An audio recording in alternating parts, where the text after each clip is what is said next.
Hi everyone, welcome to this week's weekly notice. I'm very, very sorry that I'm 20 minutes late. It's actually quite embarrassing. Um, yeah, so there's something called time changes that happen, and I didn't wasn't aware that I guess it was last night that the time change happened. This is what happens when I guess, you know, works on computer and mobile devices. Today, I was so busy doing things on the computer and cleaning up my place that I didn't even go outside. So it didn't even register to me that there had been a time change. Anyways, I'm really sorry, everyone. It's my apologies. And also, it's a double apology because last week I wasn't here for weekly notice. That was the first show that I've been unable to do, and that was because of traveling. But, anyways, okay, it's happening now. I'll we'll still get an hour's long of programming, and let's get to it. So today's the 3rd of November, and this is episode 31. Um, leave your questions and comments, please, throughout the show, and I'll get to it later on. Yeah, so okay, I'm trying to get back into the groove of things. I was gone last week because I had been traveling. I was traveling in Hungary. If you've have followed some of my social media posts, you may have noticed that I've posted from about Hungary and from Hungary. So I was with a group of international journalists who were given an opportunity to interview some of the ministers in government and also to get an idea of how the government runs. Um, Hungary is a bit of a thing of fascination for the American right. You may recall that Tucker Carlson had earlier this year interviewed the Prime Minister Viktor Orban. Viktor Orban has been um, in the role of prime minister consecutively through 4 elections now. So that would have been since 2012, and he leads the Fidesz party. Fidesz, I would characterize as a nationalist conservative um, party, and basically, to sum it up for, I guess, an American context, it would basically be similar to how, like, maybe a Ron DeSantis or a Donald Trump would govern but in a different context, right? Where you don't have sort of the gridlock of 50 different patchwork of governments, introducing lawfare and also, to just disrupt the government. So, Fidesz has a significant popular support. And so most of the time when Hungary is covered in the press, it's in the English language press, I should say, it's negative. You probably have read that Hungary's government is described as far right. It's described as xenophobic, etc., etc. Um, what I guess my main let me just pull up something that I let's see. Hmm. Okay. All right. So, um this is a post from my locals account, and um it's I focused on one thing about Hungary, which is when their architecture. If you go there, you'll see that there oh, it's a really beautiful country. So there's a lot of neoclassical and Baroque architecture, and a lot of it is old, and some of it though is actually reconstructions. By that I mean there's been quite a concerted effort by the government to what it calls these urban renewal programs to basically tear down some of the communist architecture of the past, because Hungary was behind the Iron Curtain after the Second World War, and so so it's Hungary. The Hungarian government has come under criticisms by some who say it's trying to erase its communist past, but in the Hungarian government's eyes, it's about elevating beauty, and so there's this elevation of tradition and the family there, and it's accused of being authoritarian because they are basically trying to defend the traditional family through ways that maybe liberal observers would find illiberal. So I interviewed the political director to the prime minister. This man's name is Balázs Orbán. Same surname, but they're not related. Orbán is a somewhat common surname there. And I'm gonna play you a little bit of that interview. It was quite an opportunity to get to interview basically, the main political advisor to the prime minister of Hungary. And I asked him, I focused specifically on how Hungary has responded to LGBT, since that is now sort of at the front of the American culture wars, particularly the trans stuff in minors.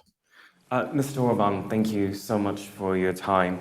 In the United States and in the United Kingdom right now, the topic of transgender children is probably at the forefront of the culture wars.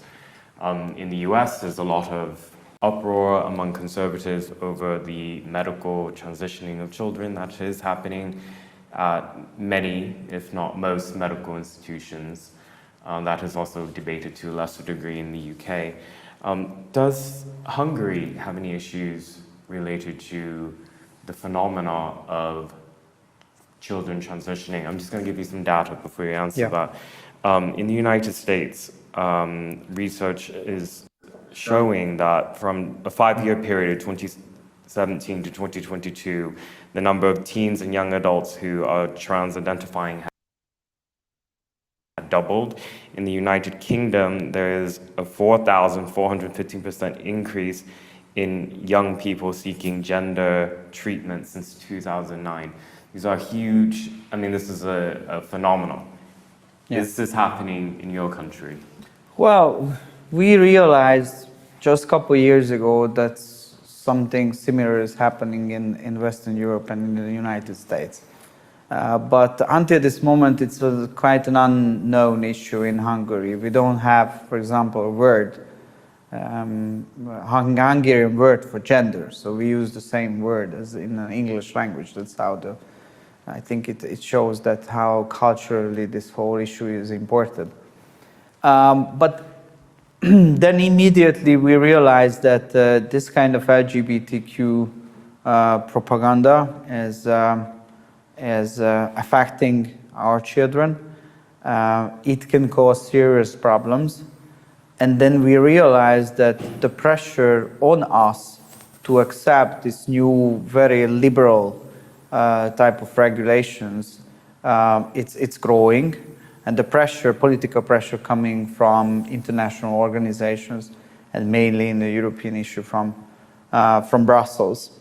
So what we decided is to act immediately, which for us means that we should ask the Hungarian people in all the strategic issues, what do they think? Whether they want to go to that direction which is offered by the media, by the NGOs, by Brussels, or they want to find another pattern. So that's why we introduced the referendum, and we asked where we asked 4 questions from the Hungarians, and with overwhelming majority, they made the decision that they said no to gender propaganda for minors in schools, especially without the consent of parents, and they said no to gender treatments for minors. So what I can say is that so in your country, your medical institutions do not, by law, cannot provide transitioning services or surgical treatment to minors. This is the case, and it's not my opinion as a politician, it's the opinion of more than 3.5 million Hungarian voters, and we have to respect that. And why do you use the word propaganda to describe the LGBTQ, whatever, media, lobbying groups? Why do you use the word propaganda? Because it's a type of propaganda. It's based on an ideology. According to our understanding, BLM and cancel culture, critical race theory, LGBTQ and gender issues currently are products of a neo-Marxist ideology where you only can go to one direction, or you only can think into one direction, and if you go against the mainstream, you try to disagree with them, then you are immediately attacked and cancelled. And I think this in this gender issues, the freedom of families, freedom of decision making of the families and the parents are important, and it was threatened always back in the old days by the communists and currently by the new LGBTQ propaganda machines. So according to our understanding, it's not about the sexual freedom of an adult people, because the sexual freedom of and the freedom of choice and the freedom of decision, it's not questioned here in Hungary. So according to the law, everybody can do whatever he or she wants, but it's a problem that how we educate our children and what kind of information do they get, and how the school and how NGOs want to convince them to do something, sometimes against the will of the parents. And I think this. Yeah, so you can watch the rest of that interview on the YouTube channel for Ending Go Live. If you joined in midway, that's the political. His name is Balázs Orbán. He's the political director to Prime Minister Viktor Orbán of Hungary. Not related, just same last name.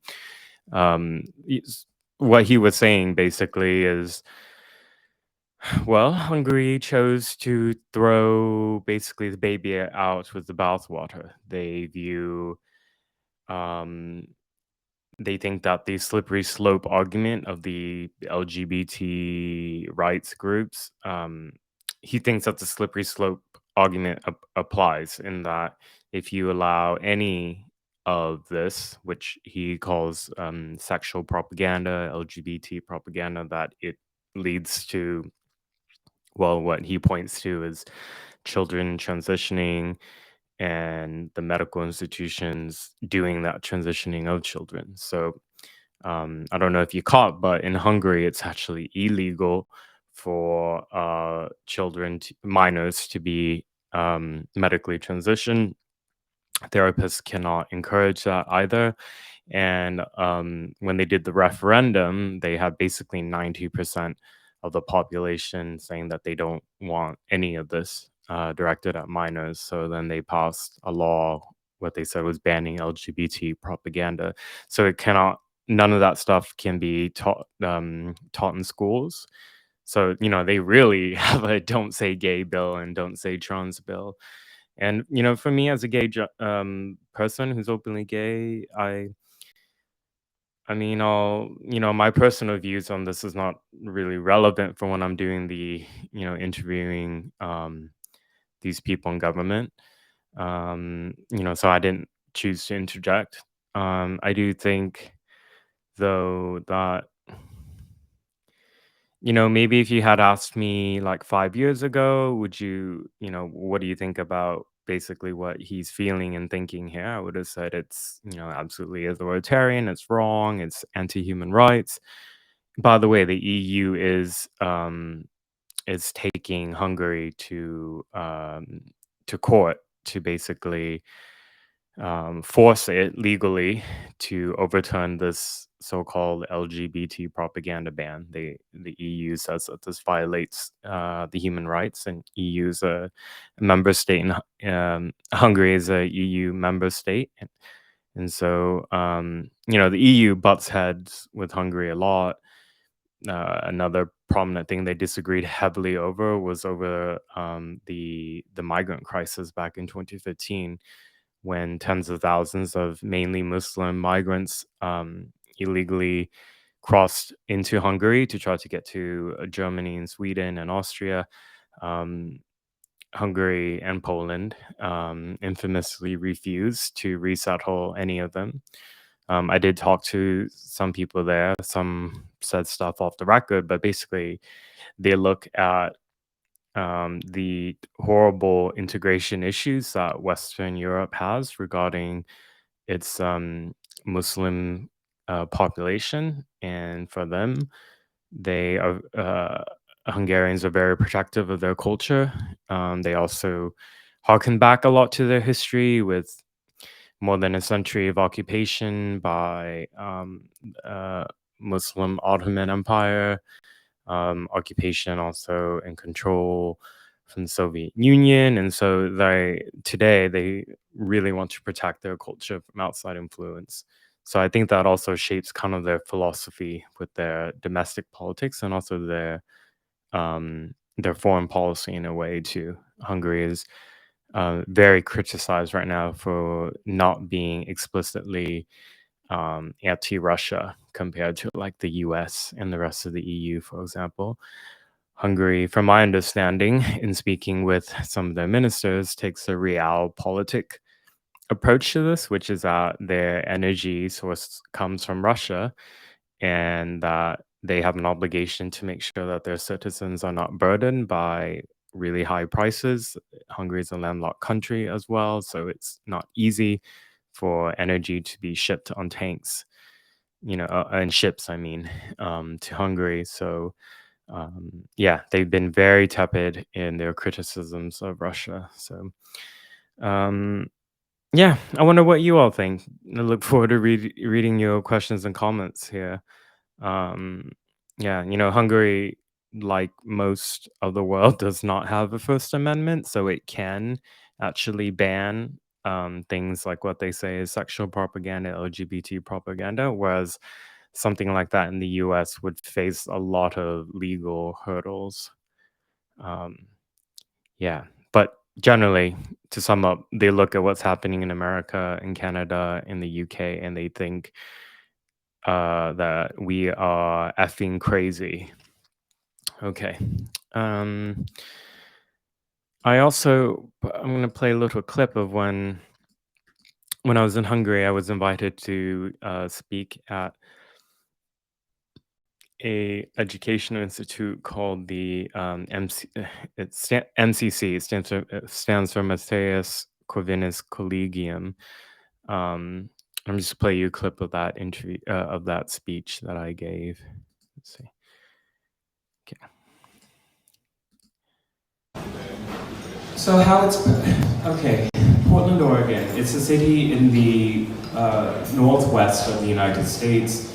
For decades, its reputation is that it's a hippie type of a city, bohemian in its culture, and that brings a lot of nice things. There are nice restaurants. There's a nice culture and music scene, but politically, what happened is then it made the population quite prime for white guilt, and there were several big incidents in America, I would say, that really pushed that white guilt into sort of kind of just a baseline philosophy into really a militarized, violent, radical form.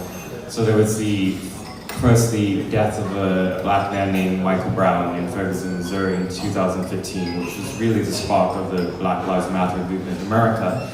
Missouri is very, very thousands of miles away from Portland, Oregon, but that narrative and the claims around it, which, by the way, were later debunked in federal investigations, claims about hands up, don't shoot,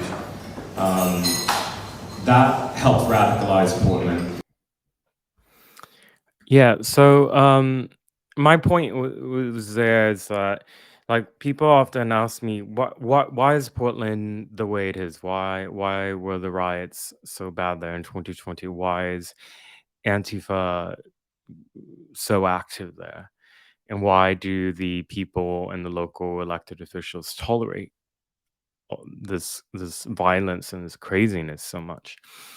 And it's my analysis through my years of covering the far left now in Portland, where I'm from, is that it basically, in my view, likely stems from a pathologized white guilt.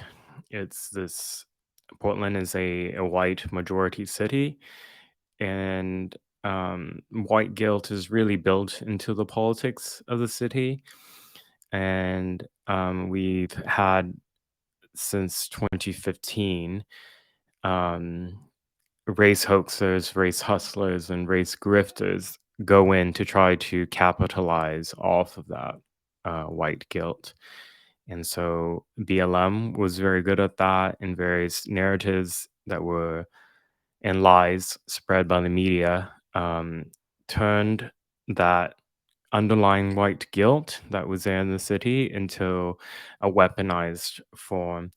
And they really exploited the election win of Donald Trump in 2016 to like turn a faction of the left in Portland into militants, violent extremists. A lot of them went on to become part of Antifa or allies or comrades in that movement. And, the fruits of their labor, as I will repeat over and over, is death, violence, and destruction. Like literally, that's all that it produces.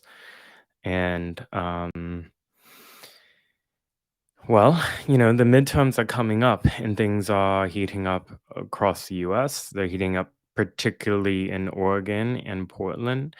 Some things that are a little bit shocking for a lot of people is that right now the Democrat candidate and the Republican candidate for the governor are statistically tied in polling. And that's a huge shock to a lot of Americans because Portland, one, has not had a Republican governor in about 40 years, 40 years. On top of that, Democrats for years have had a super majority in at the state level. So, the Democrat agenda is just pushed through for years, and it leads to all these nonsense laws, such as, when they ban law enforcement from releasing mugshots in reaction to my reporting and various other things. But, since 2020, political violence and homicides have shot up, particularly in Portland, which is the largest city in Oregon, and it's gotten to a point where the Portland's left wingers are inconvenienced enough that some of them are willing to entertain voting for moderates. Now, Christine Drazen is a Republican candidate running for governor. She's very, very moderate. Has always kept herself at arm's length from the more populist wing of the Republican Party and MAGA brand and all of that.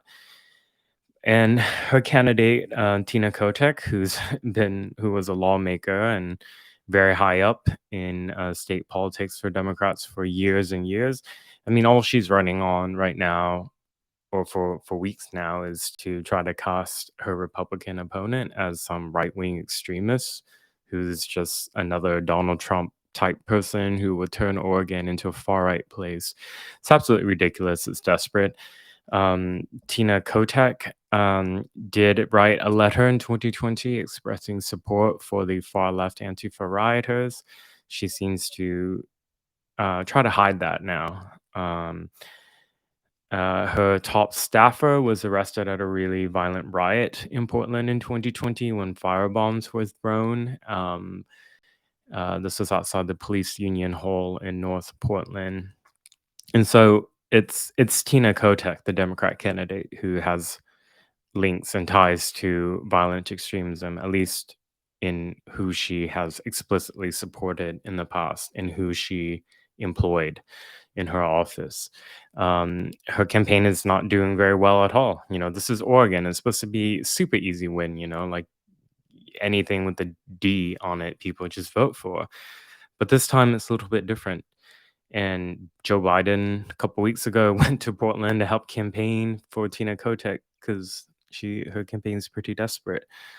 In Portland, by the way, so Joanne Hardesty, I've talked about her quite a bit. She's the far left Portland City Council member, the first Black woman on that role, who basically was elected on her race as part of that whole weaponized white guilt that I was talking about, and grifters coming in to try to capitalize off that. Joanne Hardesty represents that.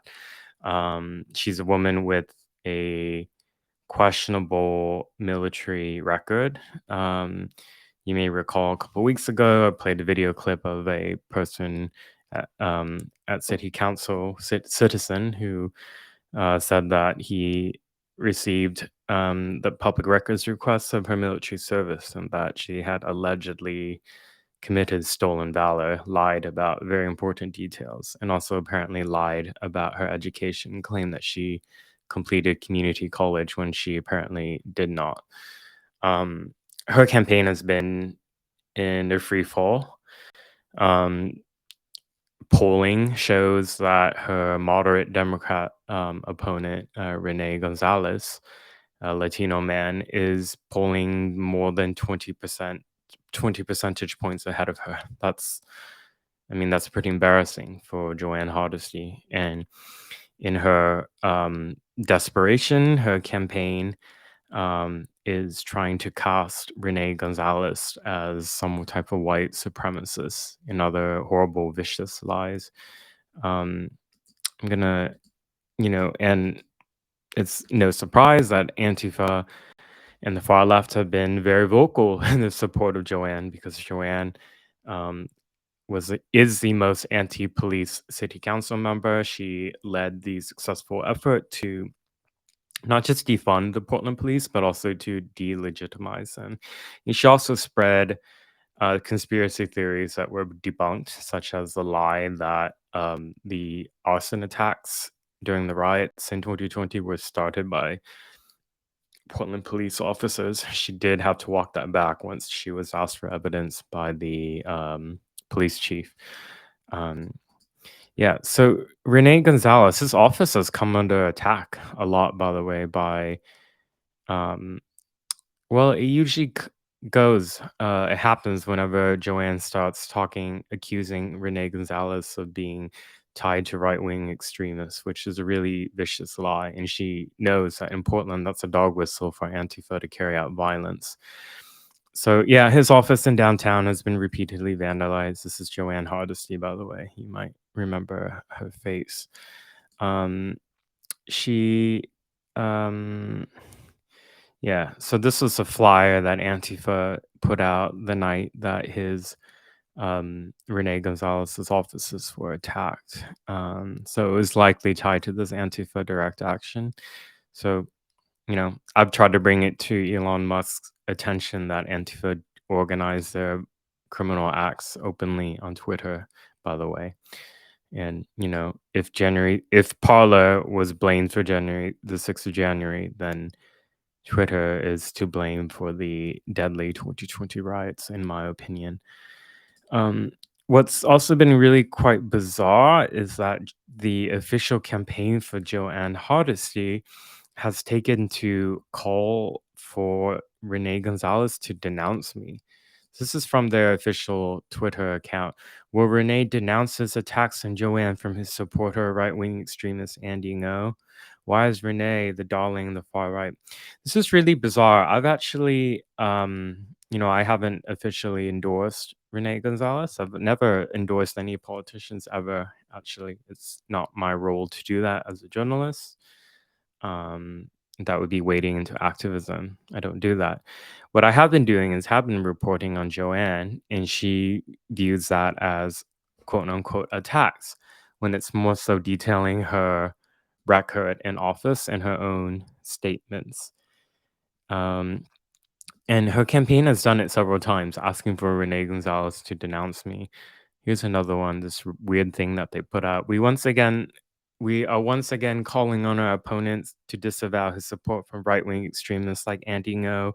And then they put this graphic of this heart trans meme thing that says trans rights are human rights, and then there's some symbol of a Bitcoin currency. It's just weird, it's incompetent people running her campaign, but she herself is incompetent, so um it's completely consistent, and she's probably going to be out of a job soon.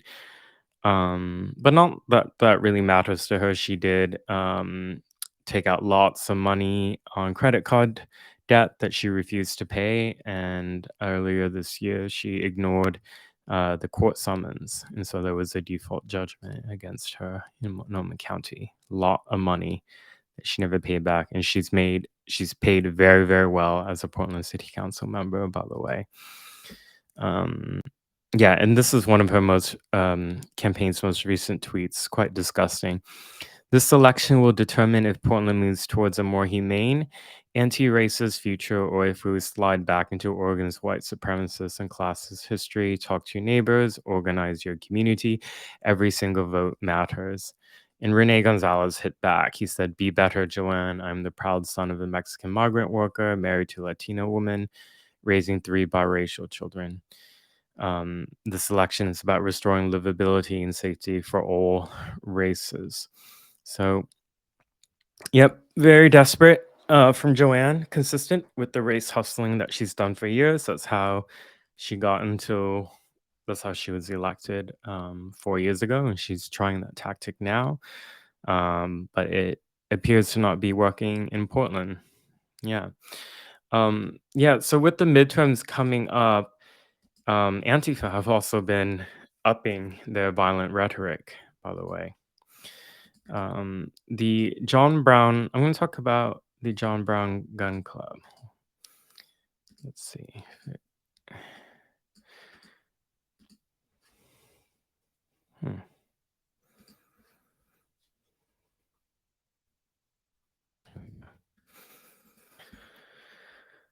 Okay, so the John Brown Gun Club, there's a whole network of chapters of this group, and how I would characterize them is that they are they're an Antifa militia. So they perform the role of being like an auxiliary support group to Antifa and far left direct actions, where they bring their guns, they open carry. So specifically their role is to show that they are ready to kill and shoot. So you've seen them outside of some of these family friendly drag show events in Texas, where they act as security outside the event. But there's a really dark side of them that is almost not really discussed at all in all the reporting about them. In 2019, a member of the John Brown Gun Club in the Washington State chapter carried out a terrorist attack on a ICE facility in Tacoma. This is Willem van Spronsen. There's a whole section about him in my book. He died in the course of that terrorist attack. So he brought firebombs, and he had a ghost gun rifle, and he was throwing these firebombs under a vehicle that blew up. He was throwing the firebombs in the direction of this huge propane tank that had like 500 gallons of liquid energy that could have exploded. He was shot dead. So he was a member of that group, and the John Brown Gun Club has treated him as a hero and a martyr. And so, th- ahead of the midterms, this is from the ch- uh, chapter in Connecticut. This is posted openly on their Twitter. CT, Connecticut, John Brown Gun Club. It is no longer simply enough to identify fascists where they live, work, and play. Very terse statement, but it's a dog whistle to their comrades and supporters to escalate to deadly violence. This is a response from an account with all these communist symbols on. Ah, yes, I agree. Homicide. Here's another one. We must call their workplace to fire them, make them feel unsafe at every turn, disrupt their actions, make the cost of action compound so high that they can't afford it, and bludgeon slash redacted them. And then in response, especially that last point, the redacted, meaning kill. Um, and this is their uh, Twitter thing. So their banner, they censored out the faces of the white members, which are the actual members, and they kept in these like random black people who I'm not even sure if they know what this group is about, to be honest. We see that a lot with Antifa. They bring in various sort of token people of color to try to make it look like their movement is more diverse than it actually is. Um, but yeah, I mean, what we see with Antifa is they label any and all opposition as, and sometimes not even opposition, just people they want to target as fascists.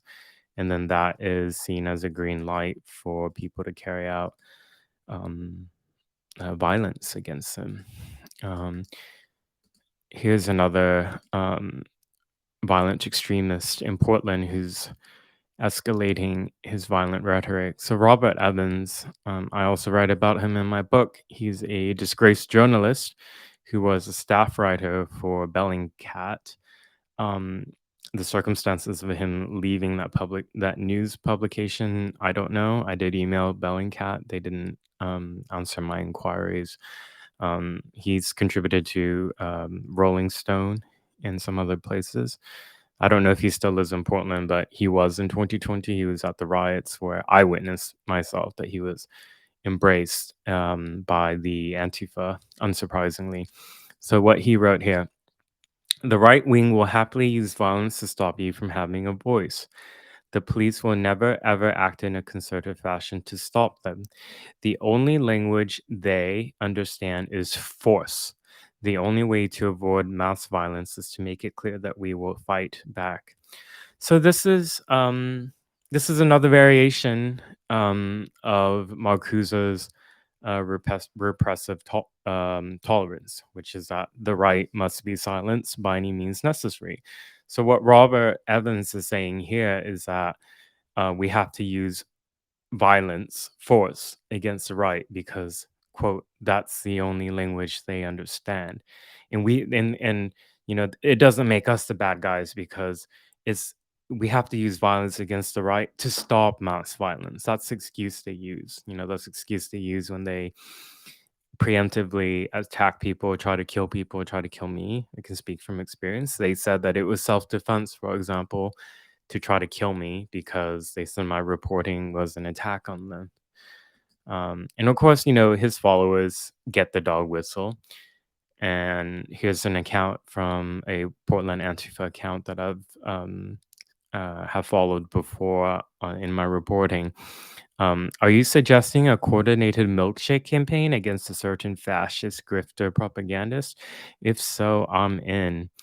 Yeah. So Antifa in Portland, when they use euphemisms, right? Because they don't want to get banned on Twitter, so they're not going to say things like "let's kill somebody." So milkshake campaign or milkshaking is the euphemism they've adopted to refer to beating me. And when they had that opportunity in 2019, they nearly killed me with a traumatic brain injury, bleeding in my brain that required a hospitalization and many months of various therapies in a medical center for treatment. And then in May of last year when I was in Portland. They severely beat me again and tore the ligament in my knee when they tackled me to the concrete and held me to the ground. So this is who they are, and they're very open about it. Okay. Um, leave your questions and comments for me, please. The show tonight is gonna run to 8:20 because it started 20 minutes late because Andy messed up about the time change. Sorry. Okay. I am finally going to get started talking about my big new report, which just came out a few hours ago today. Here we go. Breaking: Portland Antifa riot arrestee charged over child sex abuse and making child porn. So, you know what's really the reason why these mugshots that I released in 2020 are so important is that it creates a public record and also for a way for people to find out when these Antifa riot arrestees go on to do different things. In September, I've already reported on a different Antifa riot arrestee who was arrested outside of Portland in a child sex sting, and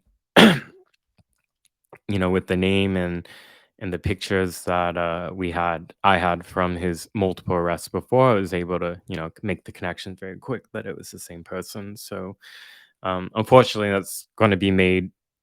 Will be harder moving forward because Democrats passed what I think is probably an unconstitutional law blocking the release of jail photos, mugshots of criminal suspects starting from this year and, well, going onward forever. So this suspect is William Kerr. I circled the picture on the bottom left when there was a large group of Antifa riot arrestees in November 2016, by the way. He was part of that. So years ago, when this was the start of how I saw Antifa, and if you've seen me speak before, you probably heard this story. Was at that time an editor for the student newspaper at Portland State, and I was assigned to go cover the protests in Portland after the election win had been announced that it was Donald Trump. And Portland had 3 days of rioting, and that was the first time I saw these mobs of people in black bloc destroying the city, like with impunity, just smashing up car after car after car, window after window, business on the businesses, um, and starting fires. And they did so much in damage to parts of downtown. It was truly shocking, but that would go on to actually be very, very um, small compared to what the violence that they would enact on the city from that point onwards. Anyways, William Kerr was one of the riot arrestees that night. Unsurprisingly, his case was dismissed, as were most of the cases of the arrestees from those 72 hours of far left political violence. Anyways, on the 2nd of November, that's a photo of him on the right here, was arrested by Gresham police, and he's been charged with felony first degree sexual abuse, felony using a child in a display of sexually explicit conduct, and 2 charges of fourth degree assault. So this is my reporting on no-go zone, which is my locals, ngo.locals.com. If you like my reporting, if you think it's important, please become a supporter on my locals and my Patreon, please. It's really important. I know it's a hard economic time for everyone, but however much you can help in pledging support, it means a lot to me. It's how I'm able to do this full time. Yeah, so you can read my reporting. It's on my locals. I've also posted the link on my Twitter and also my Get Her. So what I found out about him as I looked into his background is that he's a career criminal. He's a convicted felon. So years ago, he had already been convicted of two felonies related to a really violent um, robbery case. And then some of these mugshots and here's a photo of him where he's during the pandemic. So I don't know if he was always masked up like that, but yeah, that's a photo of him. Um, yeah, so it's a violent robbery case that he became a convicted felon over. And then here's a shocking thing. In March of last year, he was arrested and charged with being a felon in possession of a firearm, unlawful use of a weapon, and attempted murder, and some other serious charges. And all the charges were either dropped by the district attorney's office or dismissed by the judge. So in the end, all the charges, none of them applied anymore in this attempted murder case from last year. Um, and of course, this was under the Monoma County District Attorney's Office, Mike Schmidt. Yep. So read my reporting on that, please. Um, I wanted to also let you all know, since Brazil is in the news, they had their the runoff elections with uh, Bolsonaro, who was a right-wing presidential candidate, versus Lula, who was a socialist candidate. Lula narrowly won, 49.1% Bolsonaro and 50 point something percent for Lula. It was very close, but Lula won. And sort of as a bad segue, I guess, is that my book has now been translated into Portuguese and is out for the Brazilian market. You can find it on Amazon Brazil and wherever books are sold in Brazil. But this is the cover. I really like this cover. This is exciting thing for authors sometimes is if we're lucky enough to have a book do well enough that it gets released in different languages. As it's localized, it will have different artwork. Um, yeah, and this one is the most dramatically different, I think. The French cover is pretty different too from the American English one. But yes. I was gone for, it's been 2 weeks since my last weekly notice because last week I was traveling in Hungary. But I want to talk a little bit about my time at the LGB Alliance conference in London. So the LGB conference is LGB Alliance conference is organized by gay and lesbian men and women who believe that the T and the QI and everything else is just it's not applicable to those who are advocating for representation and the rights of gay and lesbian women. And their belief is that one's gender identity or the gender expression not not connected to one's sexual orientation.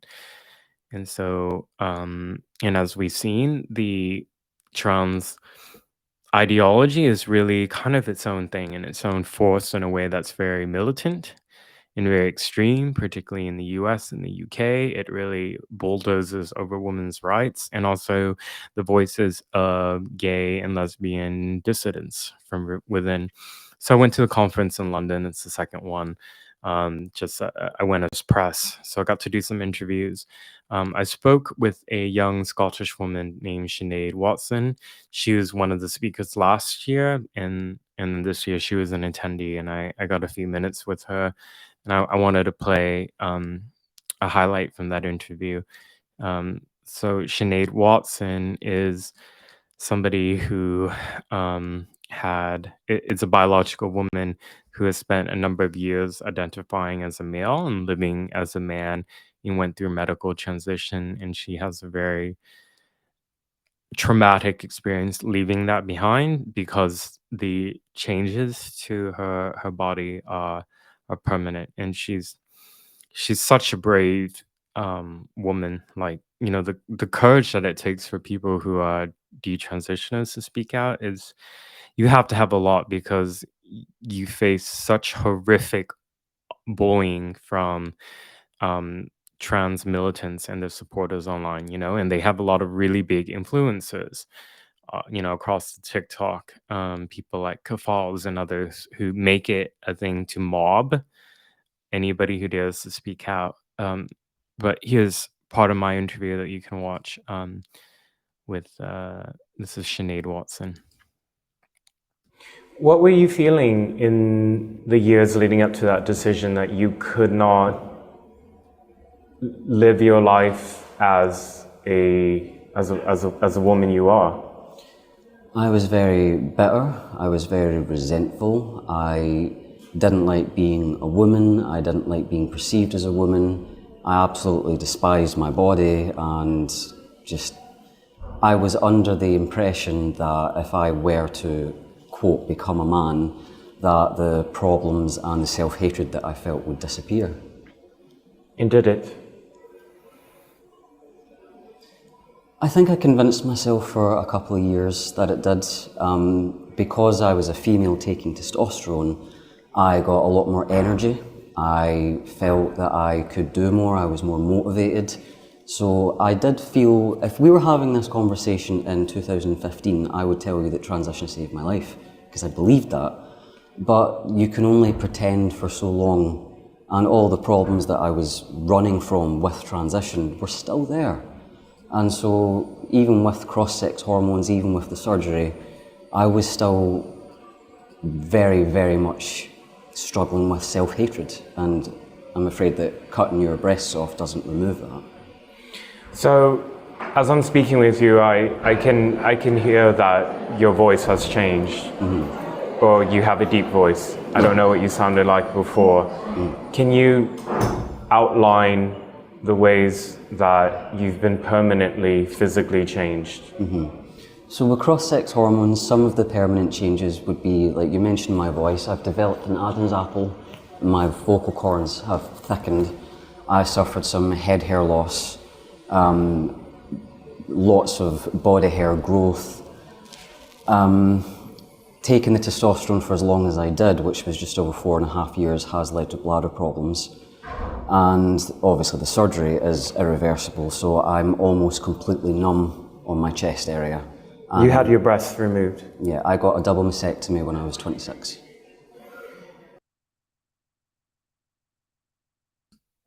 Yeah, so that was Sinead Watson, very brave woman. Please follow her on Twitter if you don't already. Let me gosh.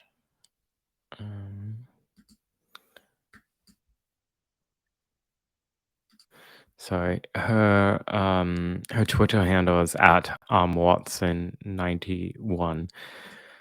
You can watch the full interview on my my Patreon. It's also on my Ending on Live YouTube, where I also upload past live stream episodes of this, by the way.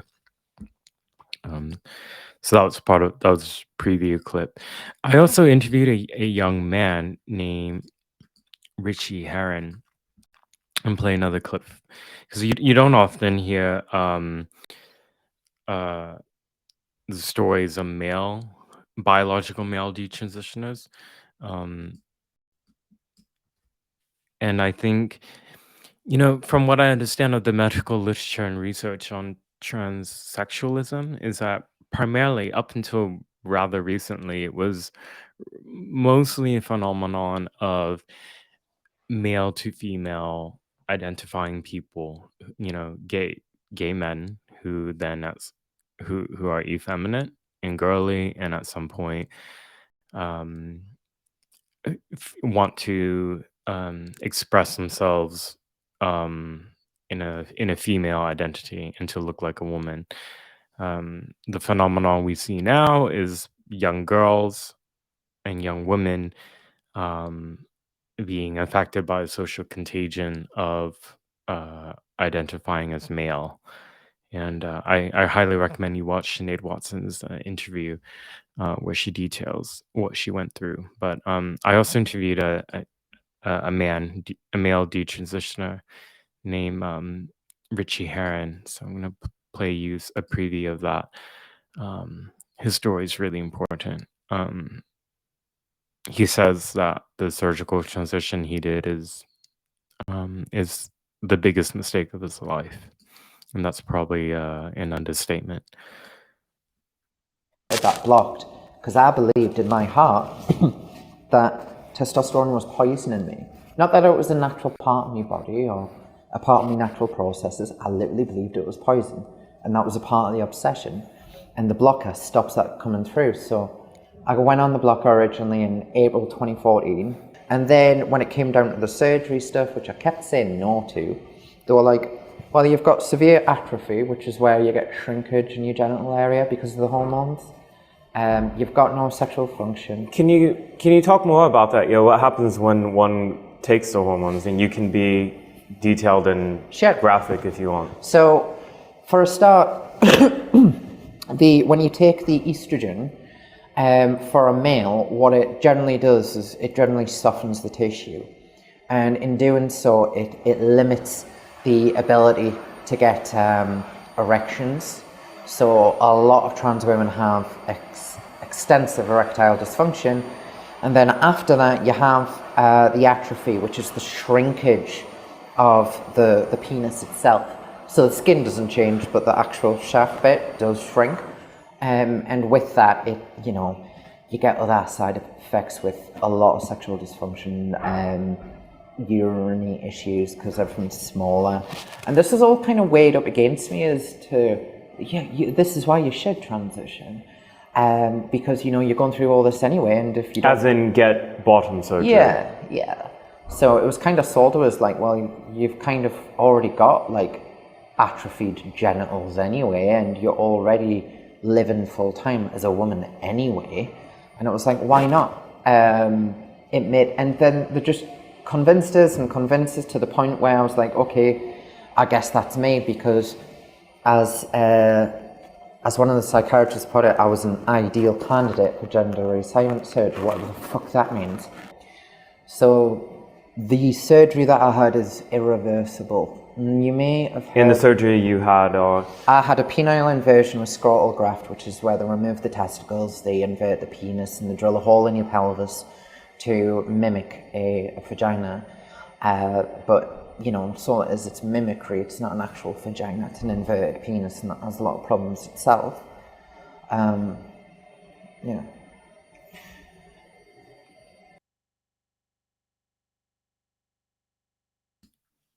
Yeah, so watch that full interview, please. These are, it was done in a very sort of informal way, in that I was literally just holding my phone. As you can see, it's not like a nice professional sit down interview with, proper camera crew and lighting crew and all that. But I think what's important is you hear these experiences from both him and also Sinead. And so please go follow that was Richie Herron, by the way. His Twitter handle is at tullipr, TULLIPR. And his story resonated with me a lot. He's a gay man who felt like he didn't fit into what it means to be a man, and so he started thinking maybe he's a girl. And then as part of that, he was pushed on a trajectory of taking the hormones, and then he didn't seem to know that that would cause these genital issues. And then once the genital issues developed, as a result of the cross-sex hormones, and the health providers were saying, well, this is probably why you should get bottom surgery, because you're not, your penis is not functioning anyway, so might as well make it transition fully then. And I can't even imagine what it's like, to like now. I mean, he was one of the speakers at the LGB Alliance conference, which was it was quite an incredible conference type thing because you couldn't. I kept telling people that you could not have something like that in the U.S. or in North America. Really, you couldn't have it in Canada either. There would just be, you know, the far left, Antifa, all the trans activists would call and threaten the venue. The venue would be cowardly and canceled, or you would have people who threaten violence, and the venue would cancel as a result, and just couldn't get anything put together. The UK is quite different, and there's I've been talking about this a lot. There's a number of reasons. I'm trying to identify the variables, but I think the UK might be really the first place where the trans ideology is successfully pushed back on. Successfully. The main trans organization in the UK, Mermaids, is currently under investigation right now by state authorities because it had sent allegedly flat dangerous chest flattening devices to minors against parents' wishes, behind parents' backs, I should say. So that's a huge safeguarding issue. Whereas in the US, that type of action would be praised, really. And it wouldn't be seen as potentially criminal or potentially endangering children.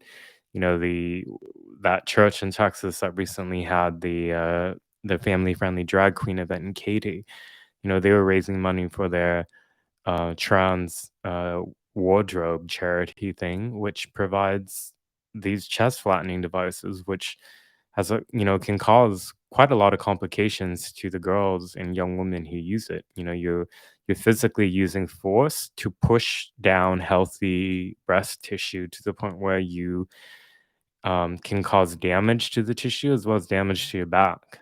And there are organizations and activists in the US who are praised for giving these out to minors, to children.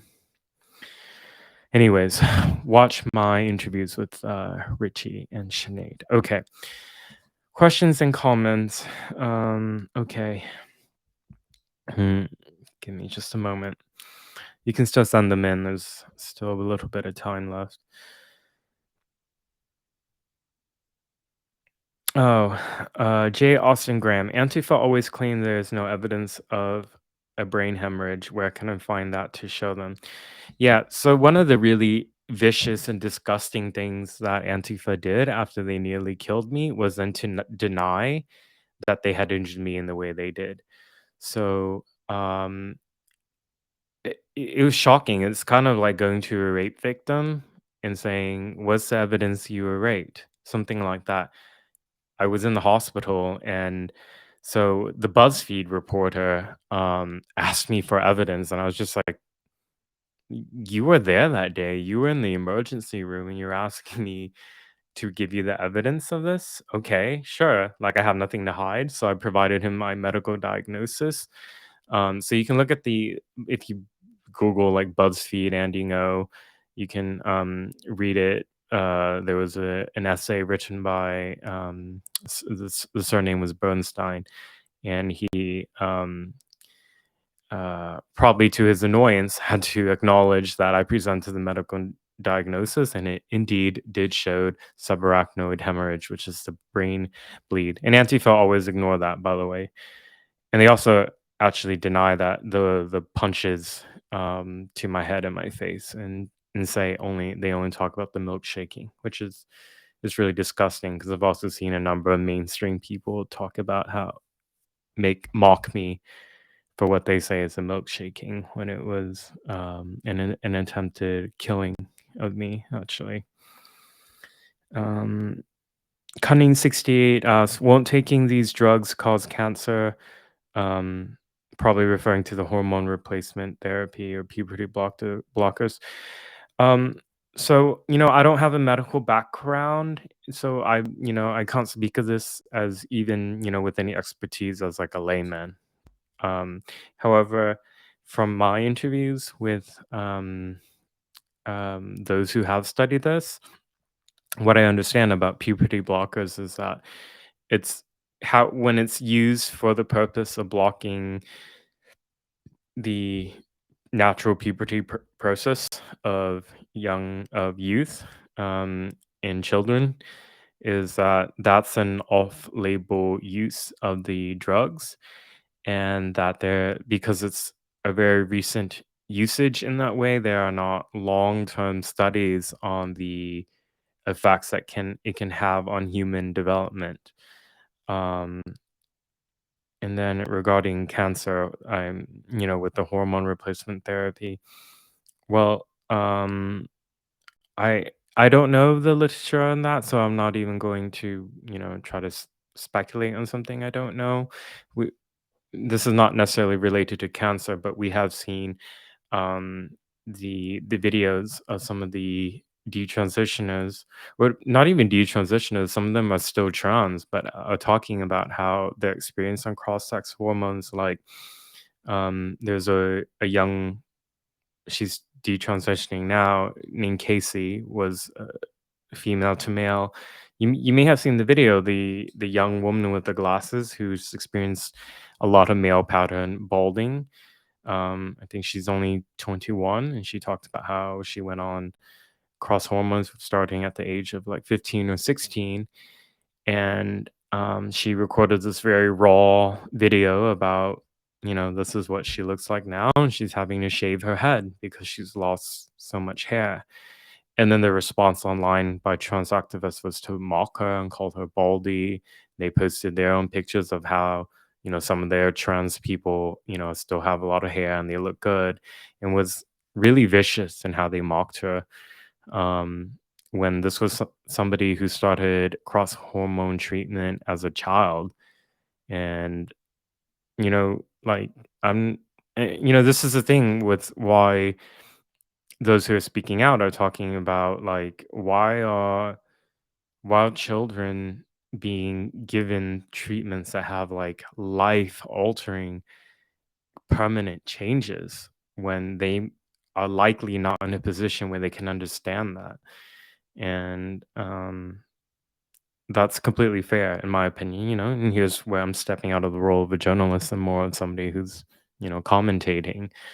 I've been vocal about how it's there's a certain predatory aspect to what these trans activists are doing, and James Lindsay and others call them groomers for that particular reason, because they do act as predators who try to brainwash and indoctrinate children with a certain propaganda and to encourage them to hide this from their family.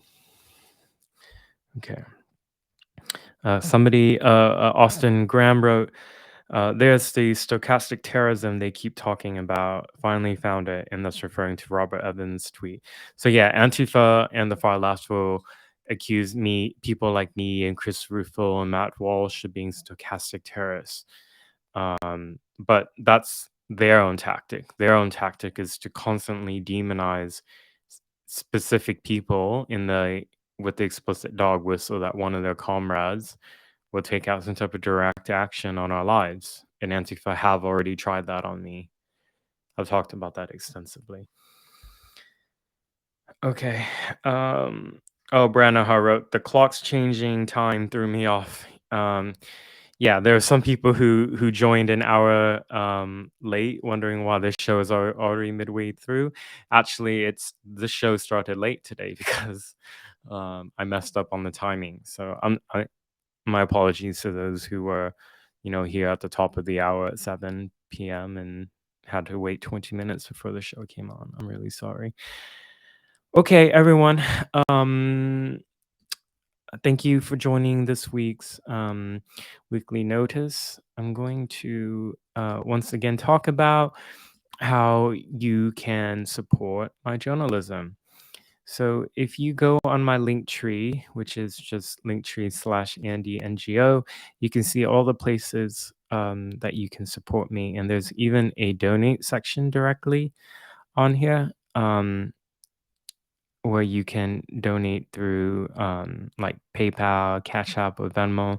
But I think more importantly, I would like to direct you to my Patreon here.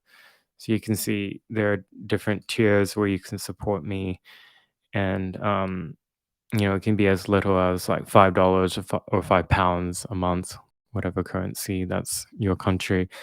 And this is how I'm able to do my work full time, and I just ask that if you can to please support me. I also have a local and a subscribe star, and even if you are not able to financially support me, if you join my Patreon or my locals or subscribe star, you'll see that most of my content is not behind any um paywall block, and that's intentional because it's maybe it's detrimental to my fundraising, but for me, my philosophy is that the news is most important.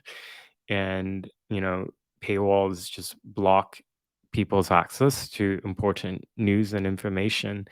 And my reporting, I want people to be informed about what's happening with Antifa, the far left, and also, some of these other topics I'm exploring, like the trans stuff.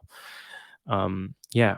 Okay. Well, um, thank you for joining me this week. Sorry for not being here last week. I'm back to regular schedule now. And okay, everyone, I will see you next Thursday, 7 p.m. Eastern Time. Goodbye.